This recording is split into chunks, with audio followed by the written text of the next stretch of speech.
A paz do Senhor, seja bem-vindo a mais uma aula aqui do EBD em Foco. Me chamo Herberson e nesta aula eu vou ministrar a lição número 6, que tem como título O Bom Pastor e Suas Ovelhas. Nós estamos estudando a revista CPAD do segundo trimestre do ano 2025 e agora, nesta lição, nós vamos estudar o capítulo 10 do Evangelho de João, e fala aqui de Jesus ser o bom pastor e nós somos as suas ovelhas. Então a gente vai estudar aqui o capítulo 10 de João dentro do contexto em que essa passagem se encontra, né? E também o contexto histórico. Vamos falar sobre a criação de ovelhas, do cuidado que o pastor tinha com as ovelhas.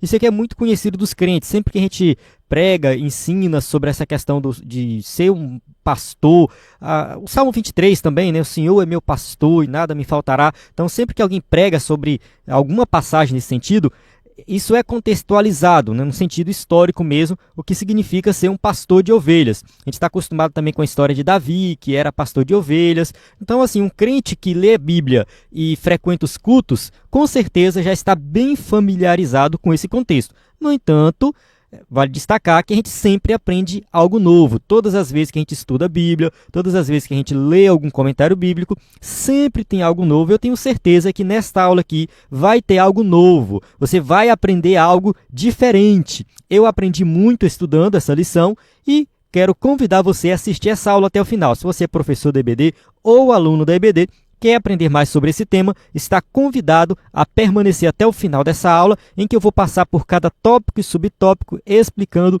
em detalhes a lição número 6 desta revista maravilhosa. Antes de começar a aula, vou só falar mais uma coisa relacionada a algo que eu comentei no meu vídeo anterior. Semana passada, eu tive um problema na gravação, o vídeo foi postado no sábado, e eu comentei que pode ser, né, que numa semana que eu esteja mais tranquilo, eu consigo adiantar as aulas para não postar muito atrasado. E se eu fizer isso, eu vou gravar o vídeo sem o uso do slide. Então, assim, não significa que eu vou fazer isso a partir de agora, toda semana. Não, vai ser uma vez ou outra que isso pode acontecer. Essa semana, por exemplo, estou gravando com o slide. Então, não é sempre que eu vou gravar sem o slide. Outra coisa que o pessoal não compreendeu, muita gente colocou nos comentários assim: ah, você não vai mais fazer o slide? Ah, seria interessante ter o slide. Não, em momento algum eu disse que não vou mais fazer o slide. Não, o slide continua sendo feito. O slide vai ser feito, a gente não vai parar. O slide do EBD em Foco não vai parar. Pode acontecer de ficar sem o vídeo, mas sem o slide não fica. Toda segunda-feira o slide é postado no site. Quem é assinante do EBD em Foco tem garantido esse slide toda semana. Tanto que não sou eu mais que faço o slide. Já tem uma outra pessoa.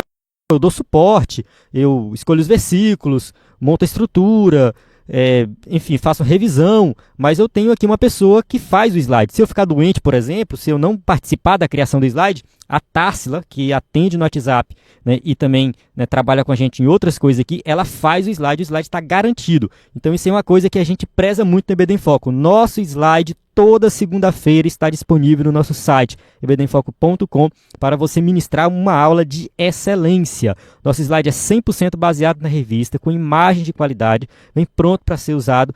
Nós fazemos esse slide há 9 anos e não falhamos nenhuma semana sequer, graças a Deus. Deus tem abençoado, tem honrado esse projeto, e você que usa slide na sua igreja pode se beneficiar do nosso slide, que é um slide de qualidade. Então, quem é assinante do EBD em Foco, além dos slides adultos e jovens, acessa vários bônus, como slides, escatologia, discipulado e vários sermões, enfim, um conteúdo muito bom mesmo, de qualidade. Então, acesse o nosso site ebdenfoco.com, pode enviar uma mensagem no nosso WhatsApp e também baixar o nosso aplicativo. Na Play Store está disponível aí o aplicativo do EBD em Foco. Você tem tudo na palma da sua mão. Acesse subsídios em vídeo, áudio, PDF, totalmente gratuito. Vários conteúdos extras gratuitos. Slides antigos, salvos em PDF, gratuito.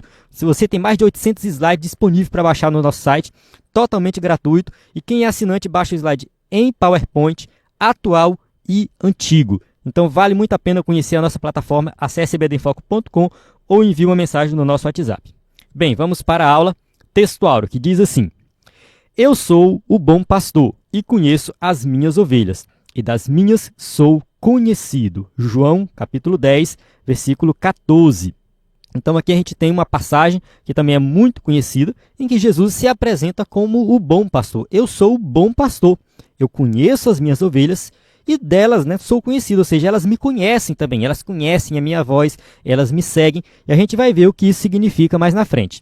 Verdade prática, Jesus é o bom pastor e nós que pertencemos à sua igreja somos as ovelhas do seu rebanho. Então, de fato, nós somos as ovelhas e Jesus cuida de nós porque ele é o bom pastor, ele deu a vida por nós.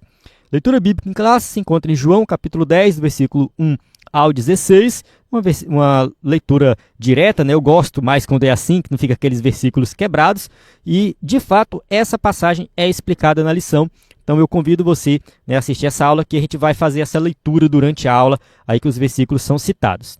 Vamos para a introdução, que diz assim: nesta lição, estudaremos o capítulo 10 do Evangelho de João, destacando a figura de Jesus como o bom pastor, aquele que protege, cuida e orienta as suas ovelhas. Então a gente sabe que a ovelha é um animal que é frágil, um animal que precisa de cuidado, um animal que precisa de manejo. Então, assim, o pastor ele tem um papel muito importante na criação das ovelhas. Eu, particularmente, nunca conheci, assim, criação de ovelhas. Nunca visitei um local, aqui na minha região não tem. O pessoal, às vezes, cria cabra, bode, enfim. Cria muito gado aqui na minha região, o pessoal mexe muito com gado. Eu tenho essa experiência, assim, de conhecer criação de gado, mas de ovelhas aqui na região não tem. Eu sei que eu vejo na televisão, a gente estuda sobre isso, né? Quando a gente vai pregar, ensinar, a gente lê sobre a questão da criação das ovelhas, a gente vê muito, assim, muito disso, né? Então, o conhecimento que eu tenho é nesse sentido de estudo, não um conhecimento prático, mas o que a gente entende é que realmente a ovelha ela precisa de cuidado e é necessário ter o pastor, não somente um pastor qualquer, mas um bom pastor, aquele que realmente cuida, que protege, que orienta. E essa figura de linguagem que Jesus usa aqui ilustra muito bem o cuidado que ele tem para com seus filhos, o cuidado que ele tem para todos aqueles que creem nele. Analisaremos o contexto em que o nosso Senhor é descrito como a porta das ovelhas e a conexão dessa imagem com o aprisco das ovelhas, que representa o lugar de habitação do rebanho. Vale destacar que essa passagem ela é relativamente confusa. Por quê? Porque do versículo 1 até o versículo 5, Jesus apresenta uma história bem coesa, né? Ele coloca ali que fala do curral das ovelhas e tudo mais, que tem um porteiro que ele entra pela porta, ele chama as ovelhas, ela ouve a sua voz, tudo mais. Quando a gente vai para o versículo 6, que ele explica que é uma parábola, do 7 em diante, ele já começa a apresentar algo diferente, que não necessariamente tem conexão com o anterior e não necessariamente é uma extensão ou uma explicação do que está anteriormente. Porque do 1 ao 5 tem um porteiro, ele fica na porta do aprisco. Já no 7, Jesus diz que ele é a porta.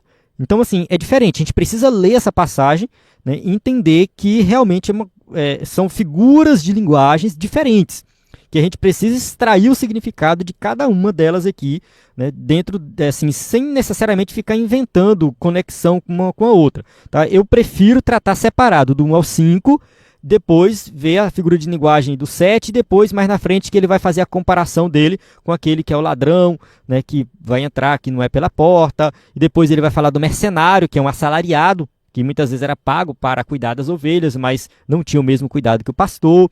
Então a gente precisa ver aí como que explica essa passagem de forma bem assim fácil de ficar entendida, né? Durante a aula você vai entender melhor, tá? Convido você a continuar assistindo aqui. Por fim, diferenciaremos as figuras do bom pastor e do mercenário, para que possamos reconhecer a voz do verdadeiro pastor de nossas almas. Então são 3 partes aqui, né? A primeira parte, a gente vai ver essa questão do bom pastor, que cuida e orienta das ovelhas, né? A segunda parte, né? A porta, Jesus se apresenta como a porta.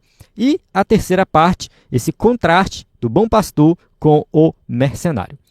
Tópico 1, Jesus, a porta das ovelhas. 1.1, o contexto. Este capítulo é antecedido pelo capítulo 9, onde Jesus teve uma conversa breve com fariseus que tentavam encontrar algum ponto de discórdia para acusá-lo. João, capítulo 9, versículo 40 a 41, diz assim: aqueles dos fariseus que estavam com ele, ouvindo isso, disseram-lhe: também nós somos cegos? Disse-lhe Jesus: se fosseis cegos, não teríeis pecado, mas como agora dizeis: vemos, por isso o vosso pecado permanece. Vamos entender esse contexto, né? No capítulo 10, o nosso Senhor interrompe esse diálogo após a cura de um cego de nascença, que foi expulso da sinagoga da cidade, porque sabiam que o seu testemunho os incomodaria.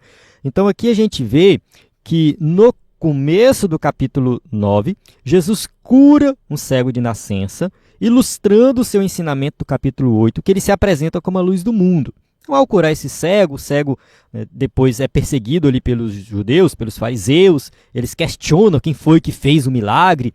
Ele fala, olha, eu não conheço esse homem, simplesmente ele me curou e tal, se ele é bom ou ruim, eu não sei, só sei que ele me curou. Pronto, eu só sei que eu era cego e hoje eu não sou mais, e agora eu não sou mais. Basicamente isso, e aí tem toda uma perseguição, porque os judeus estão perseguindo Jesus de alguma forma, e Jesus questiona eles ali, né, porque eles achavam que eles eram iluminados pelo Antigo Testamento, né?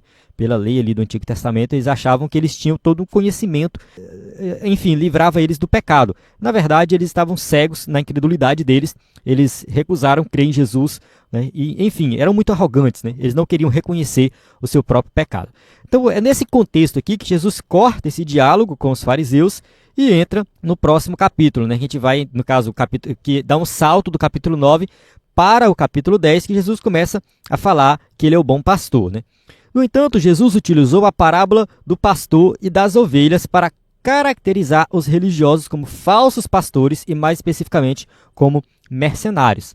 Então, é nesse contexto, né, de perseguição, o pessoal questionando o que Jesus estava fazendo, porque era justamente a liderança religiosa que perseguia Jesus. Então, essa liderança religiosa era, no caso, eram para ser os pastores, no caso ali da população, né, do povo judeu. Na verdade, eles não eram pastores verdadeiros, né? Eles eram mercenários, eram ladrões e salteadores. O verdadeiro pastor é Jesus. E aí Jesus começa a explicar sobre isso, né? Este relato possui a mesma força da crítica aos falsos pastores presentes na profecia de Ezequiel 34, de 1 a 10. Eu não coloquei aqui a passagem de Ezequiel 34, de 1 a 10, por dois motivos. Primeiro, que a gente já teve uma aula somente sobre isso, e eu vou disponibilizar o link dessa aula para você assistir e o slide dessa aula. Segundo, que é um texto um pouco extenso, e aí ia tomar um pouco de tempo aqui da aula, então não faz muito sentido, né? A gente já tem algo pronto aí, então não coloquei, mas vale a pena você pelo menos dar uma lida em Ezequiel 34. Ali, Deus, através do profeta Ezequiel, né, vai, no caso, mostrar, né, que a liderança de Israel, daquela época, estava maltratando o povo, né? Ele usa a ilustração de pastores que maltratam as suas ovelhas, né? E no final, ele diz que o próprio Deus, né, vai ser, né, o pastor, né, do seu povo, uma referência a Jesus Cristo, uma profecia que se cumpre em Cristo. Então depois você dá uma lida em Ezequiel 34, e quando Jesus se apresenta como o bom pastor, mostra que ele cumpre essa profecia de Ezequiel, e também ele faz uma crítica àqueles que maltratam as ovelhas, mostrando também que ele está falando da liderança religiosa, enfim, liderança política daquela região, no caso do próprio povo judeu. Tópico 1.2, a porta das ovelhas. Nesta parábola de Jesus, contada no capítulo 10 de João, destacam-se dois pontos principais. Em primeiro lugar, ele entra pela porta do aprisco, onde se encontram as ovelhas. Vamos ler aqui João 10, de 1 a 3. Na verdade vos digo que aquele que não entra pela porta no curral das ovelhas, mas sobe por outra parte, é ladrão e salteador. Aquele, porém, que entra pela porta é o pastor das ovelhas. A este o porteiro abre e as ovelhas ouvem a sua voz e chama pelo nome as suas ovelhas e as traz para fora. Aqui nessa passagem, Jesus não se apresenta como a porta, o que acontece lá no versículo 7. Então é outro contexto lá. Vamos ver primeiro esse aqui. Qual é o contexto cultural da época? Tinha ali o curral das ovelhas, que é o aprisco, e esse curral muitas vezes ele era coletivo. Muitas vezes esse curral era usado por várias pessoas. Então tinha o curral usado por várias pessoas, tinha ovelhas de várias pessoas. Vamos colocar aqui 3 pessoas, vamos criar aqui personagens, né? O João, o José e o Daniel. Então o João, o José e o Daniel são pastores que cuidam de suas ovelhas e coloca essas ovelhas nesse curral coletivo, no mesmo curral. E naquele curral tem o porteiro. Então ali tem alguém que abre a porta e fecha a porta, que, no caso, né, o porteiro, ele vai abrir a porta somente para o pastor que tem uma ovelha ali. Se alguém chega lá que não é o pastor, ele não vai abrir a porta. Se ele for um ladrão, se ele for um salteador, ele vai por outro lado, ele vai pular o muro, ele vai tentar entrar no curral de uma forma ilegal e não através da porta. Então aqui já começa, né, que Jesus ele se apresenta como o bom pastor, ou seja, ele é um pastor que ele não vai pular o muro, ele vai pela porta. E aí tem algo interessante, né? Quando ele chega lá, o porteiro abre a porta, as ovelhas ouvem a sua voz, ou seja, elas conhecem a voz do seu pastor. Como tinha ovelhas ali de vários donos diferentes, a ovelha do José conhecia a voz do José. A ovelha do Daniel conhecia a voz do Daniel. A ovelha do João conhecia a voz do João. São os personagens que eu criei aqui. Cada um conhecia a voz do seu pastor. Cada uma ovelha, né? Cada grupo de ovelha ali conhecia a voz do seu pastor. E elas seguiam o seu pastor pela voz. Então, quando José chegava chamando as suas ovelhas, as ovelhas do Daniel não seguiam ele. Somente as ovelhas que eram realmente do José. E ele chama pelo nome. Isso pode parecer estranho, mas aqui na minha região, o pessoal que trabalha com gado, eles, né, tiram leite do gado, por exemplo, das vacas, né? Tira leite da vaca e tal. Geralmente as vacas têm nomes. Eu lembro do meu avô tirando leite e ele dava nome para cada vaca. Se tinha 30 vacas no curral, ele chamava cada uma pelo nome. E parece que elas atendiam. Elas conheciam a voz dele, que sabiam que era ele que estava trabalhando e atendia pelo nome. Se fosse outra pessoa mexer com as vacas, se fosse outra pessoa trabalhar com elas se assustavam e tudo mais. E, né, às vezes não atendia. Então elas conheciam a voz do meu avô, do vaqueiro dele, que eram pessoas que estavam ali, né, trabalhando todos os dias com elas, elas estavam acostumadas. Então isso aqui, provavelmente, a mesma coisa se aplica para as ovelhas. Como eu disse no começo da aula, eu não conheço uma criação de ovelhas, eu nunca frequentei, mas deve seguir a mesma lógica, né, no caso aqui parecido, né, com a criação de gado, em que tem, né, esse conhecimento da voz e também do nome. Então Jesus é esse pastor, né, que as suas ovelhas conhecem a sua voz. Quando ele chama, elas vão seguir. Em segundo lugar, ele se refere a si mesmo como a porta das ovelhas, que é o versículo 7. Aí já é uma outra ilustração, uma outra figura de linguagem. João capítulo 10, versículo 7 diz assim, ó, tornou, pois, Jesus a dizer-lhe, em verdade vos digo que eu sou a porta das ovelhas. Nesse caso aqui, o próprio Jesus está se apresentando como a porta. Da mesma forma que ele fala, eu sou o caminho, a verdade e a vida, que a gente estudou na aula anterior. Então Jesus é a porta, ele é o caminho, ele é a verdade, ele é a vida. Somente através dele que nós temos acesso à vida eterna. Isso aqui fica muito claro também nessa passagem de João capítulo 10. Nos primeiros versículos de João 10, sugere-se que aquele que passa pela porta do aprisco é o verdadeiro pastor, enquanto quem utiliza outros caminhos é associado a ladrões e salteadores. Então o ladrão, o salteador, aquele que quer maltratar as ovelhas, ele não vai pela porta, ele vai por outro caminho. E Jesus se apresenta como esse que vai pela porta. Ele chama as suas ovelhas e elas conhecem a sua voz. Assim as ovelhas reconhecem a voz do verdadeiro pastor e não dão atenção ao mercenário. Aqui eu não gostei muito que o escritor da revista usou o mercenário, porque o mercenário já é um outro contexto, né? Que a gente vai explicar daqui a pouco. Né? Porque nessa primeira parte, ele fala do ladrão e salteador, que é alguém que entra lá para maltratar, para roubar as ovelhas, para fazer algo ruim. O mercenário, no contexto aqui do capítulo 10, é um assalariado, é alguém que recebe um salário para cuidar das ovelhas, mas não tem o mesmo cuidado que o pastor tem. É por isso que é importante a gente ler a passagem. Eu vou voltar aqui para ficar claro, porque eu não quero que fique confuso, tá? Vamos voltar aqui na passagem. Olha só, do versículo 1 ao 5, quem entra por outra parte é o ladrão salteador, é aquele que vai maltratar as ovelhas. Já mais na frente, no versículo 10, ele fala de novo. Né? Ele fala assim, o ladrão não vem senão a roubar, matar e destruir, eu vim para que tenham vida e a tenham com abundância. Então, os ladrões e salteadores, eles são aqueles que vêm e entram por outro lugar, que não é pela porta, né? E ele não é o bom pastor, é contrário do bom pastor. Já mais na frente, no versículo 13, ele fala o mercenário, o versículo 12 e 13, né? Mas o mercenário que não é pastor, de quem não são as ovelhas, vê vir o lobo e deixa as ovelhas e foge. Nesse caso aqui, o mercenário não é o ladrão, tá? O ladrão é outro. O mercenário aqui é alguém que recebe um salário para cuidar das ovelhas, mas ele está lá somente pelo dinheiro, não pelo amor às ovelhas. Por isso que ele não tem coragem de dar a vida pelas ovelhas. Quando ele vê vir o lobo, ele deixa as ovelhas e foge. Tá? Então isso aqui já é uma outra figura de linguagem, né? São duas coisas diferentes. Então o ladrão é uma coisa, o mercenário é outra coisa totalmente diferente. Nesse caso aqui, o mercenário seria aquela pessoa que tem uma responsabilidade para com as ovelhas, mas essa responsabilidade é mediante pagamento. E aí ele não tem um cuidado verdadeiro. Isso simboliza aqueles líderes judeus que, né, no caso, eram líderes religiosos, que cuidavam do povo, muitas vezes sacerdotes, levitas e tal, mas que só fazia por dinheiro.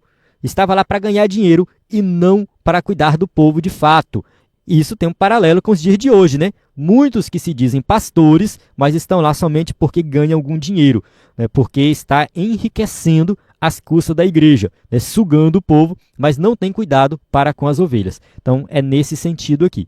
Vamos avançar, né? Por isso que eu não gostei muito dele ter usado a palavra mercenário aqui, paralelo, né, aos ladrões salteadores, porque fica confuso, né, o entendimento da passagem.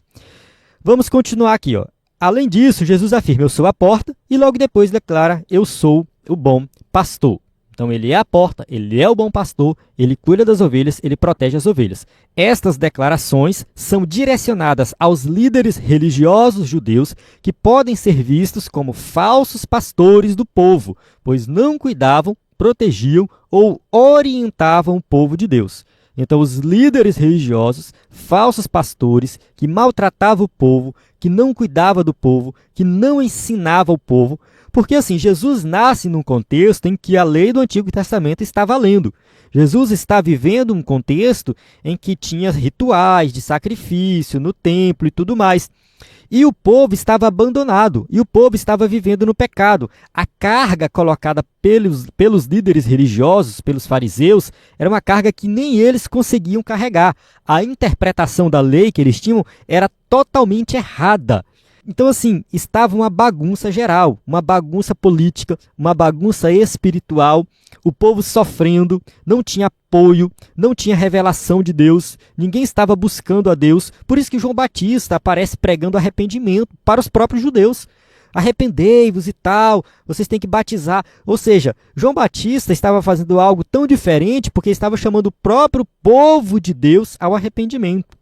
É claro que lá tinha também pessoas que não eram judeus, né? Tinha gregos, tinha romanos, ouvindo João Batista, e João Batista fala para todo mundo, mas ele deixa bem claro, eu quero que vocês se arrependam, que vivam uma vida diferenciada. Não é seguir protocolos da lei, não é isso. E aí, enfim, né? É justamente nesse contexto que Jesus está pregando. Vocês são falsos pastores do povo, vocês não estão cuidando do povo, e eu sou o bom pastor. Eu estou aqui para resgatar as minhas ovelhas das mãos de vocês. Eu estou aqui para cuidar das minhas ovelhas. 1.3. A mensagem da porta. O significado contido na frase eu sou a porta é bastante claro. Existe apenas um caminho exclusivo para entrar no reino de Deus, que é através da fé em Jesus Cristo. Como eu já falei anteriormente, Jesus se apresenta como o caminho, como a verdade, a vida, como a porta. Ou seja, eu sou a porta, eu sou o bom pastor, eu sou o caminho, eu sou a verdade, eu sou a vida. Não tem outra forma de chegar até Deus. Somente quem crê em mim. Ponto final. A salvação é somente por meio de Jesus Cristo. O nosso Senhor atua como a porta de acesso direto ao Pai, permitindo-nos aproximarmos dele com ousadia e confiança. Vamos ler aqui Hebreus capítulo 4, versículo 14 e 15. Visto que temos um grande sumo sacerdote, Jesus, Filho de Deus, que penetrou nos céus, retenhamos firmemente a nossa confissão, porque não temos um sumo sacerdote que não possa compadecer-se das nossas fraquezas, porém, um que, como nós, em tudo foi tentado, mas sem pecado. E o versículo 16 que eu não coloquei aqui, fala de nós chegarmos diante dele com confiança, entrar no Santo dos Santos, que é o paralelo que o escritor dos Hebreus sempre faz ali com o Antigo Testamento, né? Lá no Santo dos Santos só entrava o sumo sacerdote uma vez por ano, porque era um lugar muito santo, muito sagrado. Hoje nós temos acesso ao Santo dos Santos. Nós temos acesso diretamente com Cristo. Diferente da Igreja Católica, que diz que primeiro a gente chega a Maria para depois chegar com Jesus. Não, nós não cremos nisso. Nós cremos que nós temos acesso a Cristo de forma direta.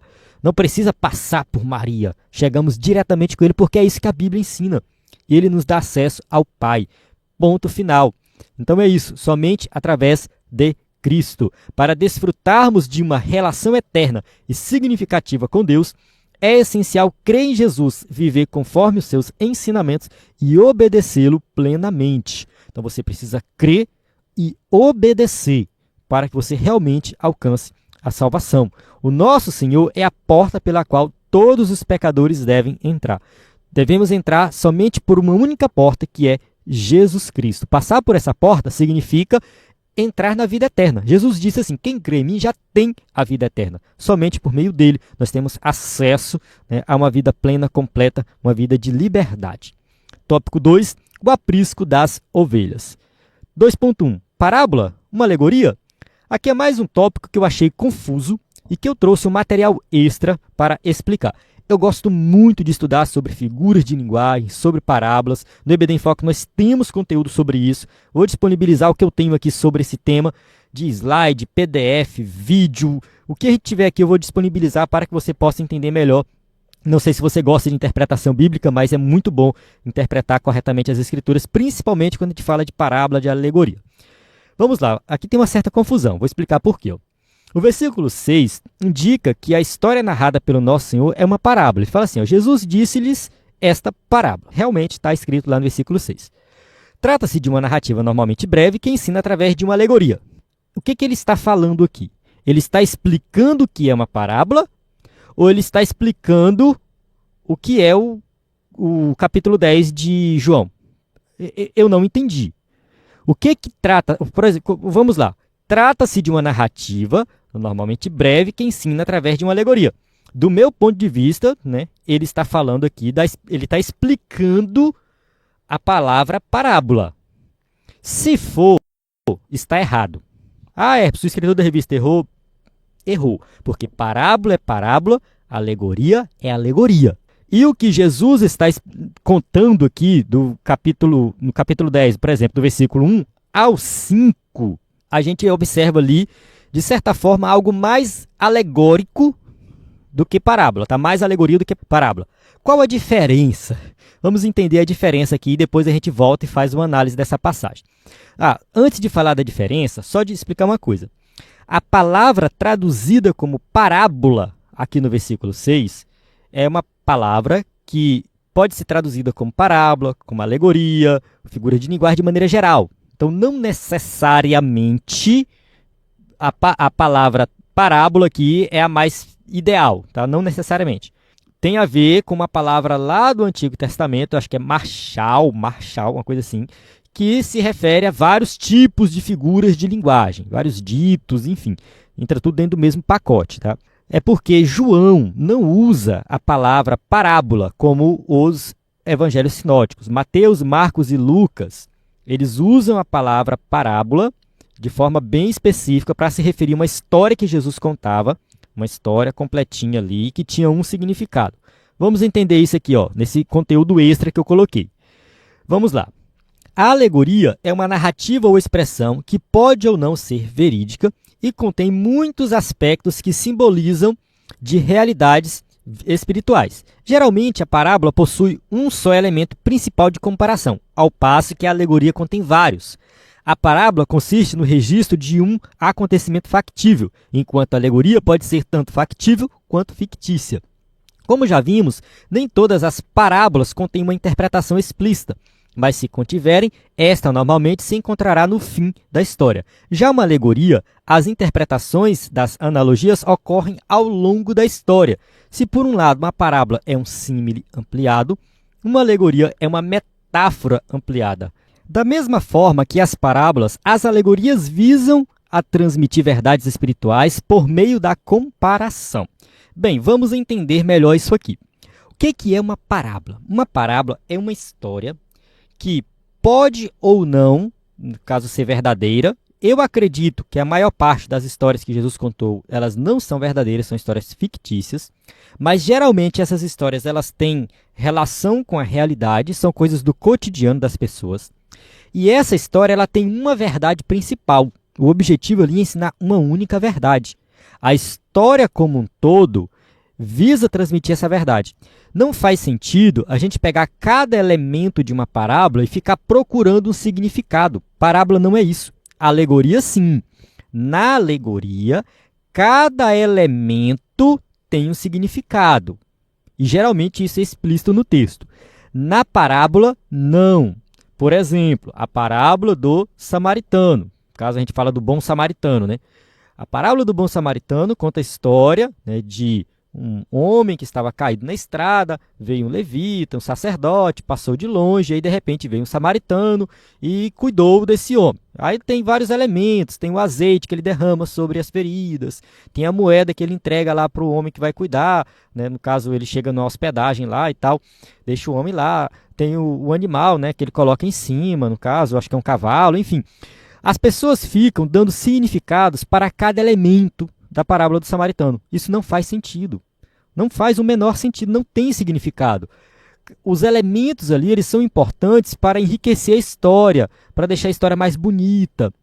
Porque a verdade principal ali é o amor ao próximo. É você, né, se doar por alguém, você ajudar a pessoa que está caída, independente das consequências que isso traz para a sua vida. Entende? Independente de quem seja aquela pessoa. Você não tem que se perguntar quem é aquela pessoa. Por que o levita, o sacerdote, não ajudou? Porque se aquele homem tivesse morto, eles teriam que fazer um ritual de purificação, que era demorado e tal, aquela coisa toda. Eles falaram, não, é melhor deixar para lá. Ou seja, em prol, né, daquela vida espiritual deles, né, supostamente, né, santidade ali, enfim, eles não ajudaram, né, o necessitado, aquela pessoa que estava precisando de ajuda, né. Já o samaritano vai lá e não se preocupa com isso, simplesmente ajuda, simplesmente se doa, ele faz muito além, né, do que seria assim, a obrigação dele. Então, assim, é uma parábola que fala de amor, do que realmente significa amar o próximo. É justamente uma resposta que Jesus está dando para acho que é um doutor da lei, né, um fariseu que fala, né, que pergunta o que é amar o próximo, né? Como que eu amo meu próximo? E Jesus conta a parábola. Então, os elementos ali individuais não têm significado. O significado é a história como um todo. Já a alegoria não. A alegoria ela precisa, né, no caso, a gente precisa estudar a alegoria e ver o significado de cada elemento. No Antigo Testamento tem várias alegorias. Eu vou abrir aqui o PDF do livro aqui de no caso, um livro de interpretação bíblica do Roy Zuck.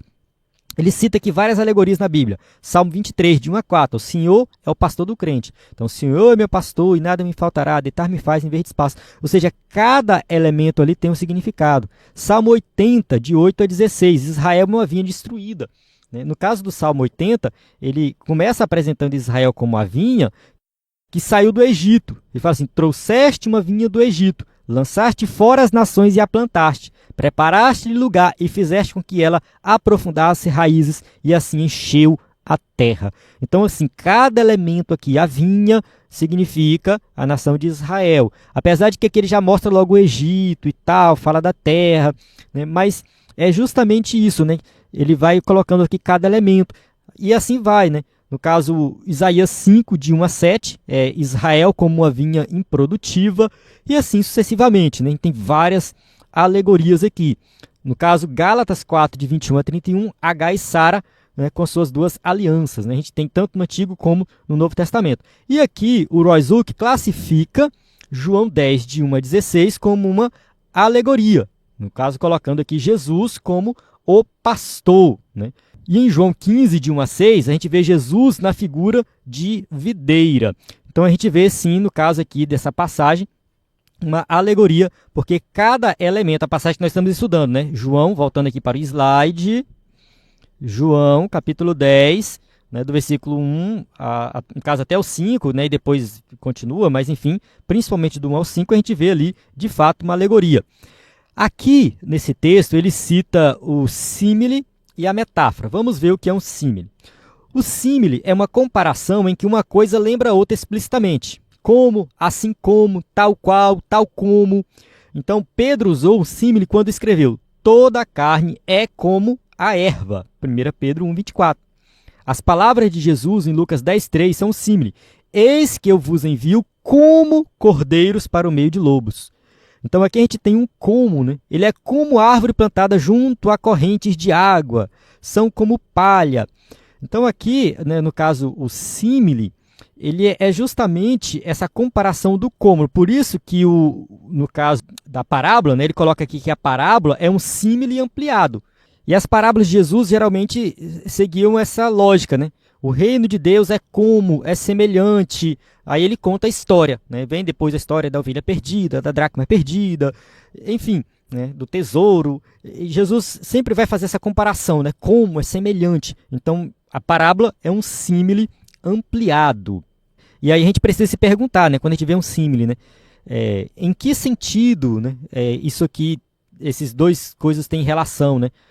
De que forma o cristão é como a árvore e o ímpio como a palha, né? Então, enfim, né, o símile vai nos instigar a procurar, né, a relação entre aquelas duas coisas ali, né? Mas vamos lá, o que é a metáfora? A metáfora é uma comparação em que um elemento imita ou representa o outro, sendo que os dois são totalmente diferentes. Então, numa metáfora, a comparação está implícita, ao passo que um símile é visível. Uma pista para identificar uma metáfora é que os verbos ser e estar sempre são empregados. Temos um exemplo disso em Isaías 40, verso 6. Toda a carne é erva. Pedro fala, toda a carne é como a erva. Não tem o como na metáfora, né? Um símile sempre traz a conjugação como, mas a metáfora é direto, né? Jeremias escreveu assim, ó, o meu povo tem sido ovelhas perdidas. Ele não coloca, meu filho tem sido como ovelhas perdidas. Não, meu povo tem sido ovelhas perdidas. Vós sois o sal da terra. Eu sou a porta. Quando Jesus fala, eu sou a porta, eu sou o bom pastor, eu sou o pão da vida, ele está fazendo uma metáfora, né? É nesse sentido. A gente só precisa compreender que a Bíblia é cheia dessas figuras de linguagem e ter um pouquinho de entendimento delas já ajuda bastante na interpretação. Você não precisa ser um especialista, lembrar sempre, mas ter um pouco de entendimento que aquilo é uma figura de linguagem ajuda a evitar interpretações malucas que aparecem por aí. Então, passando isso aqui, peço perdão aí se eu tiver demorado um pouco nessa parte teórica, né, porque isso aqui é fundamental para a gente entender essa passagem, né? Então, passando isso aqui, vamos voltar para o slide. Assim, o Senhor Jesus comunica suas lições de forma sistemática, utilizando a parábola. Então, aqui o escritor da revista continua chamando de parábola, enfim, mas como eu mostrei aqui no livro do Roy Zuck, essa passagem de João está mais para uma alegoria do que para uma parábola. Desta forma, as figuras do pastor e das ovelhas servem como símbolos para ilustrar o ensinamento de Cristo sobre o pastoreio das ovelhas no aprisco. Então, essa é uma figura de linguagem que cada elemento ali tem um significado e olhar para esses elementos, entender a relação deles, né, ilustra muito bem o cuidado de Cristo para com as suas ovelhas, para com o seu povo, né? Então, assim, a gente precisa entender que ovelha aqui são as pessoas que seguem a Cristo. Somos nós somos as ovelhas. Na primeira parte, principalmente, o aprisco ali representa a nação de Israel. E que Jesus chega como um bom pastor e chama as suas ovelhas, ou seja, aqueles que conhecem a sua voz, já seguem ele. São aqueles primeiros que se convertem. Mais na frente, ele diz que tem ovelhas de outros apriscos, né? Mais uma vez, vamos voltar lá na passagem. Toda hora eu volto lá, né, na leitura lá. Mas, enfim, para ficar bem entendido. Versículo 16. Ainda tenho outras ovelhas que não são deste aprisco. Também me convém agregar estas, e elas ouvirão a minha voz, e haverá um rebanho e um pastor. Aí fica a pergunta, quem são essas outras ovelhas que não são deste aprisco? Ou seja, não são de Israel. Somos nós, gentios. Nós também vamos ouvir a voz, ou seja, nós ouvimos a voz do nosso bom pastor e seguimos ele. Então não é somente, né, a nação de Israel, mas o evangelho é para toda a humanidade. Isso está bem claro aqui nessa passagem. Amém? Vamos continuar aqui para o tópico 2.2. O aprisco das ovelhas. O aprisco das ovelhas consistia essencialmente numa edificação de pedras que possuía apenas uma entrada ou porta, por onde as ovelhas eram levadas para dentro ao entardecer. Então era somente uma porta, um local cercado, e ali as ovelhas ficavam protegidas, principalmente dos lobos. Essas ovelhas eram supervisionadas pelo porteiro ou pastor, que se acomodava junto à porta do abrigo para assegurar a proteção delas. Então sempre tinha alguém que ficava ali protegendo as ovelhas, ficava vigiando as ovelhas, e era um porteiro especificamente, que era como se fosse um subpastor, né, ou era o próprio pastor, né, se o aprisco fosse individual, era o próprio pastor que ficava. Se o aprisco fosse coletivo, aí eles pagavam uma pessoa para ficar ali vigiando. Desta forma, a representação simbólica do abrigo remete à atividade pastoril que os judeus exercem ao longo de várias gerações, assim como a relação religiosa entre os líderes judeus e a população. Aqui nós observamos um símbolo em que a atividade pastoril era muito conhecida naquela época, então usa-se essa figura de linguagem e representa a relação religiosa dos líderes judeus com a população, algo que a gente já falou anteriormente, só reforçando, né? Portanto, atualmente, essa imagem simbólica da parábola pode ser relacionada ao vínculo da Igreja de Cristo com o Senhor Jesus, nosso sumo pastor. 1 Pedro, capítulo 5, versículo 4. E, quando aparecer o sumo pastor, alcançareis a incorruptível coroa de glória. Então, essa figura de linguagem, né, do pastor que cuida das ovelhas, ela é muito boa, porque realmente está dentro de um contexto que o povo daquela época compreendia e mostra essa relação de Jesus com a igreja. É um símbolo muito forte aqui da relação de Cristo com o seu povo. 2.3. Um lugar de proteção. O aprisco das ovelhas simboliza também um espaço de proteção. Ou seja, se a ovelha está no aprisco, ela está protegida. Ela sempre vai ao aprisco ao entardecer, porque quando chega a noite, realmente é difícil para a ovelha se proteger. Este local é defendido diretamente pelo pastor do rebanho, que está disposto a sacrificar-se se necessário. João capítulo 10, versículo 11. Eu sou o bom pastor da sua vida pelas ovelhas. Aqui é muito importante nós destacarmos que dar a vida aqui é no sentido de proteção, de se entregar pelas ovelhas, de estar sempre disposto a manter as ovelhas protegidas. É um sacrifício realizado em prol da vida das ovelhas, no caso, em prol do bem-estar das ovelhas. O bom pastor ele está disposto a fazer isso. Não é ele se sacrificar, se jogar do penhasco e falar, olha só como eu amo vocês, eu jogo daqui de cima. Não é isso. É no sentido de que eu vou enfrentar, né, o lobo, o urso, o leão, e eu vou proteger vocês, e eu estou disposto a entregar minha vida por vocês. Então é um sacrifício, né, no sentido de manter a integridade das ovelhas. Foi o que Cristo fez por nós. Jesus ele se sacrificou para nos dar a salvação, para dar a vida eterna. Não existe lugar mais seguro do que aquele que está sob a vigilância e proteção do sumo pastor, o Senhor Jesus Cristo. Então, somente em Cristo nós encontramos segurança. O seu compromisso com o seu rebanho ficou evidente através da sua obra realizada no Calvário. João, capítulo 19, versículo 29 e 30. E quando Jesus tomou o vinagre, disse, está consumado, inclinando a cabeça. Então aqui a gente observa que Jesus ele se entrega por nós, ele morre por nós, ele paga o preço que nós deveríamos pagar. A figura aqui do pastor, né, é muito importante, porque o pastor ele estava disposto a entregar a vida dele pelas suas ovelhas, proteger as suas ovelhas. Então tem um sacrifício a ser realizado. Jesus faz isso, ele realiza esse sacrifício.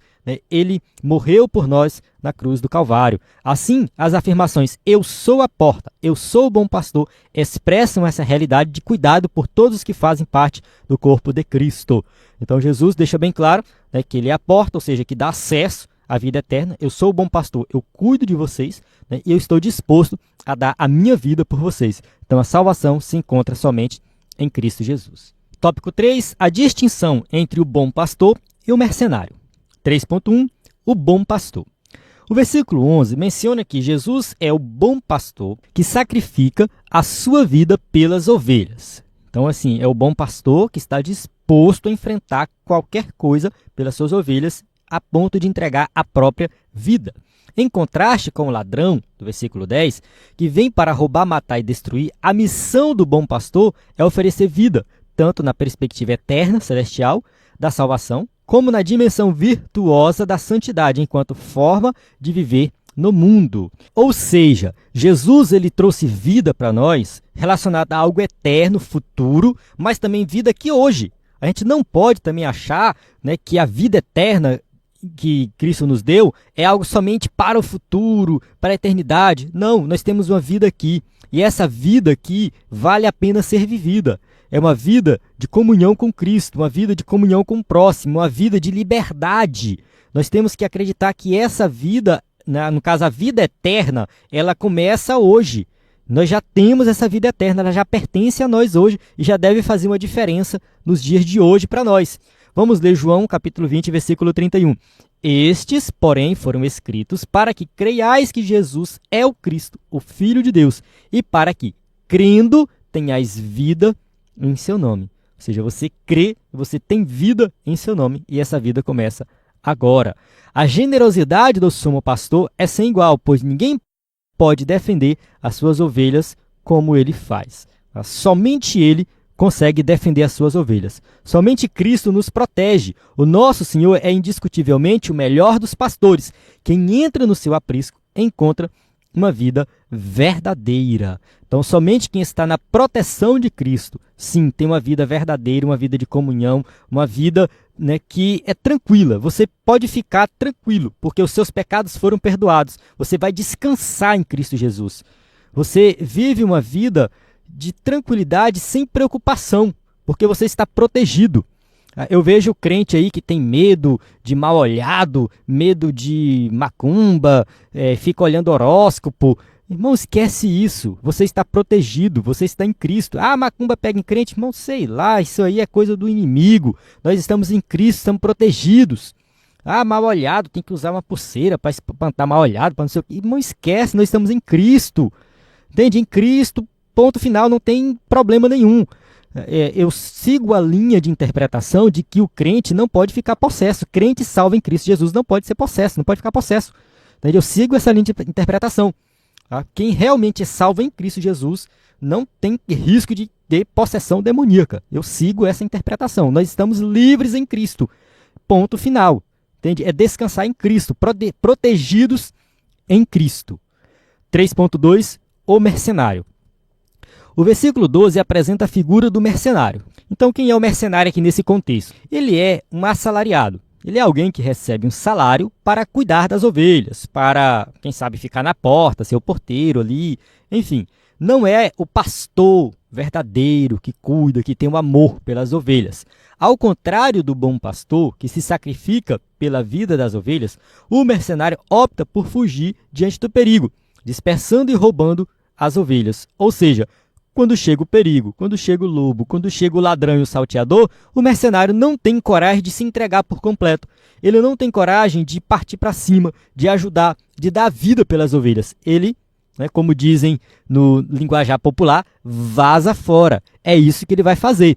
Não demonstra zelo nem cuidado por elas. Por essa razão, é simbolizado como ladrão e bandido. Então aqui, mais uma vez, o escritor da revista misturando as coisas, né? Mercenário com o ladrão, eu acho que não é bem isso, tá? O mercenário é uma figura, o ladrão é uma outra figura, tá? Mas, enfim, eu sigo a revista, eu acabo colocando aqui do jeito que está na revista, mas na explicação eu deixo bem claro que no texto, né, a gente tem 3 figuras diferentes. 3 não, podemos colocar 4. A gente tem o bom pastor, que é Cristo, o porteiro, o ladrão e o mercenário. São 4 figuras diferentes. E aí, só para ficar bem claro, o ladrão é aquele que não entra pela porta, ele entra por outro caminho, por outra via, para roubar as ovelhas. O mercenário, ele já é alguém que é pago pelo dono da ovelha para cuidar das ovelhas. É como se fosse um pastor assalariado, mas que não tem o mesmo compromisso ali. Assim, enquanto o bom pastor promove a vida, o mercenário traz consigo a morte. Em vez de construir, ele destrói tudo que encontra pelo caminho. Ele abandona as ovelhas à sua própria sorte. Então, o bom pastor cuida, né, o bom pastor zela, ele tem aquele cuidado pela ovelha, enquanto o mercenário não tem o mesmo cuidado. Então, enfim, a ovelha fica abandonada à própria sorte. A representação do mercenário ilustra o caráter dos falsos líderes e mestres fraudulentos que procuram constantemente semear divisões entre o povo de Deus. Então, a gente observa que até os dias de hoje, né, não era somente lá em Israel, os falsos líderes de Israel. Não, nos dias de hoje, na igreja, tem pessoas que estão ali no cargo de pastor, mas que na verdade não tem um chamado, muitas vezes nem são convertidos, estão lá somente por causa do dinheiro, por causa do status, por causa do poder. Não cuida dos crentes, não dá atenção, não dá suporte, não visita os crentes. Se tem alguém doente, não vai visitar, não tem um programa na igreja de visita aos necessitados, não tem suporte para ninguém. Se alguém peca, se alguém precisa de ajuda espiritual, o pastor não está do lado para dar essa ajuda espiritual, ele está lá somente por causa do dinheiro. Está ganhando alguma coisa, muitas vezes enriquecendo. Olha que eu não sou contra pastor ganhar dinheiro com a igreja, não sou contra. Eu acho que o pastor sim deve ser assalariado, até mesmo porque ele precisa sustentar, né, a sua família, ele precisa de um sustento. Isso é porque tem muitos pastores que são dedicação exclusiva, né? Então tem pastor que cuida de uma igreja pequena, às vezes ele trabalha o dia inteiro e tem a igreja para ele cuidar. Beleza, tem o salário dele, a igreja pode dar um suporte. Porém, tem pastor que é dedicação exclusiva. Tem pastor que não tem condição, ou não tem como, não tem tempo de trabalhar fora. Então, o trabalho dele é somente na igreja. Às vezes cuida de várias igrejas. Tem uma igreja um pouco maior. Então, ele precisa de um salário. A igreja precisa determinar um salário. E ele recebe esse salário para sustentar a sua família, pagar o INSS, pensando na sua aposentadoria futura. Isso é totalmente natural, tá? Totalmente normal. Não é nenhum pecado o pastor receber um salário da igreja. Algumas igrejas são mais organizadas, né? A igreja se reúne, vê quanto rende de dízimo, define o salário para o pastor, de acordo com a realidade da cidade, a realidade da família do pastor. O pastor tem um filho, 2 filhos, 3 filhos, dependendo da quantidade de filhos, o salário é diferente. E ali o pastor tem todo um suporte da igreja, algo totalmente organizado, né, e anotado, tudo registrado certinho. Já tem igrejas que isso é bagunçado, o pastor tem o domínio total sobre o dízimo. E aí acaba que, né, o pastor tira muito dinheiro mesmo. E a igreja às vezes sofre porque não, enfim, às vezes passa dificuldade financeira a igreja, enquanto o pastor embolsa tudo. Isso acontece na prática, não estou aqui nem inventando coisa não, coisas que eu já vi. Embolsa tudo, fica só enriquecendo de forma ilícita, o pastor andando de carrão, morando em mansão, comprando fazenda, enquanto o povo sofre. Então, tirando dinheiro da igreja de forma ilícita. Esse é o mercenário. Esse é aquele que está enriquecendo as custas da igreja. Do meu ponto de vista, nem convertido ele é. Isso acontece muito. Eu não estou falando aqui de outras igrejas, denominações, enfim. Não, estou falando da Assembleia de Deus. Dentro da Assembleia de Deus, isso acontece muito, muito. Que eu já vi, eu presenciei e eu conheço. Infelizmente, isso acontece. Então, existem sim muitos mercenários hoje que não cuidam do povo, que não têm a preocupação com o povo, e a única preocupação é financeira. 3.3, lobos vorazes versus o bom pastor. Os lobos aproximam-se do aprisco para atacar as ovelhas, apenas quando percebem que o mercenário não está atento à sua chegada. Então, aquele negócio, né? O mercenário não tem essa preocupação, né? Ele não está cuidando das ovelhas, então o lobo chega e ele não está nem aí. O mercenário, por sua vez, opta por fugir e abdica das suas responsabilidades. Né? João 10:12, mas o mercenário que não é pastor, de quem não são as ovelhas, foge e o lobo arrebata e dispersa. Então o mercenário que não tem o cuidado, o amor pelas ovelhas, ele foge, ele vai embora. E as ovelhas são arrebatadas, dispersas. Por isso que a gente vê por aí igrejas destruídas, pessoas se afastando, pessoas se desviando. Tem muita gente que se afasta da igreja justamente por causa desses absurdos que acontecem. Muito, muito absurdo. E aí os desigrejados, né, que a gente critica tanto, muitas vezes tem razão. Eu estou lá na igreja, o pastor nunca me procurou para conversar, o pastor nunca me deu atenção, já tive várias dificuldades, sumi da igreja um mês, ninguém me ligou, ninguém me mandou mensagem, ninguém foi na minha casa me visitar, entende? Por quê? Porque quem está na frente da igreja é um mercenário, não é um pastor. Porque o pastor de verdade, ele sente falta da ovelha. Quando tem um crente que passa 2 semanas sem ir na igreja, o pastor vai atrás dele, manda uma mensagem, liga, faz uma visita. Se o pastor diretamente não faz isso, ele tem alguém que faz. Porque às vezes é difícil, né? O pastor tem uma igreja grande, com 300, 400 membros, ele não vai conhecer todo mundo por nome. Mas tem pessoas ali dentro da igreja que tem esse papel.